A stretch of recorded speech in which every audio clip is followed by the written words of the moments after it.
Moussaka is one of Greece's most iconic cultural foods.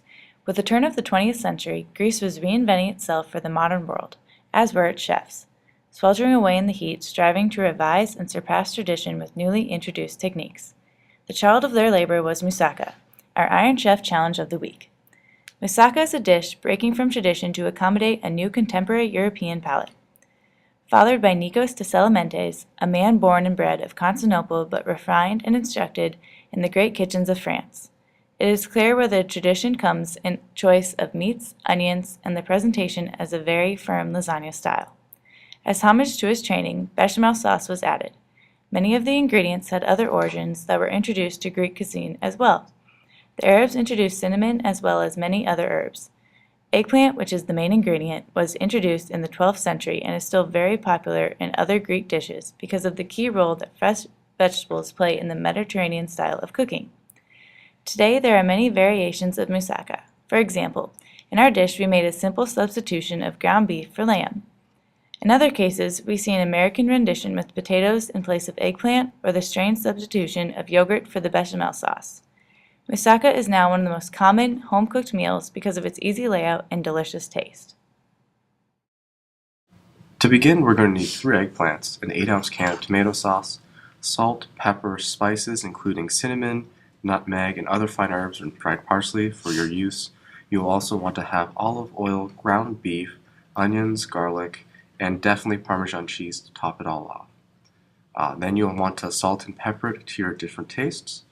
And for our case, we are not allowed to use wine, so we substituted with Welch's grape juice, and the formula was fine. In preparing the dish, the first thing to do is wash and then peel the eggplant, making sure to cut off the top and the bottom. Once that's completed, slice the eggplant into roughly half-inch thick segments, trying to keep it even. Then, take each slice off to the side to allow it to dry.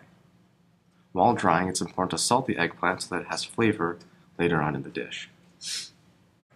The next step is to make sure that you take the onions, wash and peel them, slice them into smaller pieces while your partner is melting a tablespoon of butter into a saute pan. Then next, add the onions just to saute them and caramelize the onions in the pan with the butter.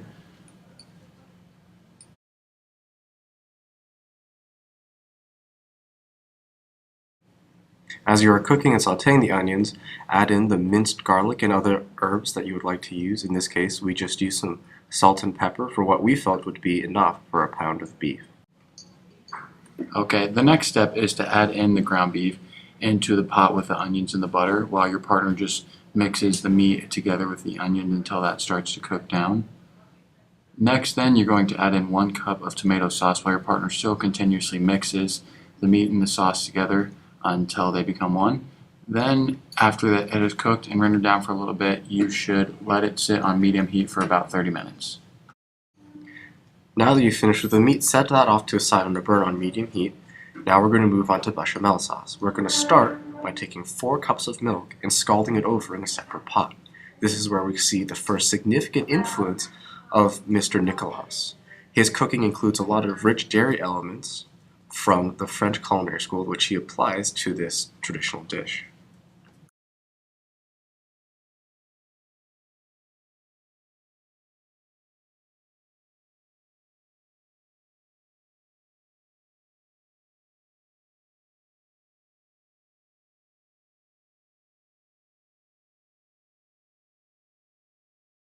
Now the next step in the sauce is adding in a tablespoon of butter, melting that down, followed by pouring in flour into that, 6 cups of flour, whisking that flour with the butter until it becomes the nice texture that you want.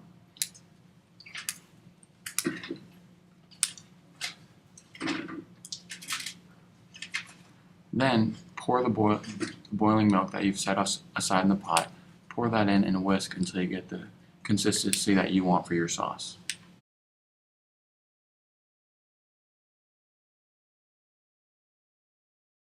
The next step is to take the eggplant slices that were set aside to dry and fry them in a pan until they're brown and color on each side. Make sure that you flip regularly to make sure that they have an even heating and that you don't burn one side more than the other. Take care not to damage the eggplant. As it's being fried, it will soften up so be very careful, it will become difficult to flip. Now this is where we made a mistake. Before putting the eggplant in, make sure to grease the pan so that it doesn't stick to it.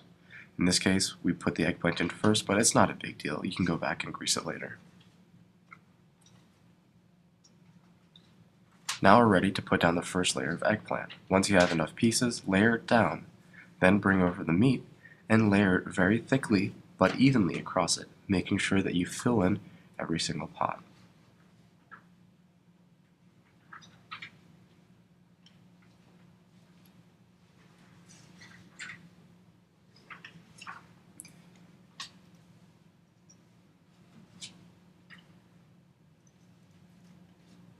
It is quite hot, so be careful. Some will. After this, you're going to put another layer of eggplant down, and then take the bechamel sauce that you made and pour it over, making sure you distribute it evenly again. Once it's distributed, add a layer of Parmesan cheese. Then it's up to your taste, but for our group, we decided to add in additional herbs as well by giving it a healthy dosage of nutmeg. Making sure you get a nice even distribution, and then finishing it all off with more parsley.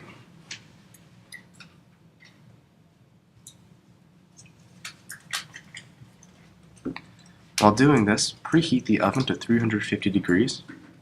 You're going to want to put it into the oven for about an hour. When you come back, this should be what it looks like, our finished product.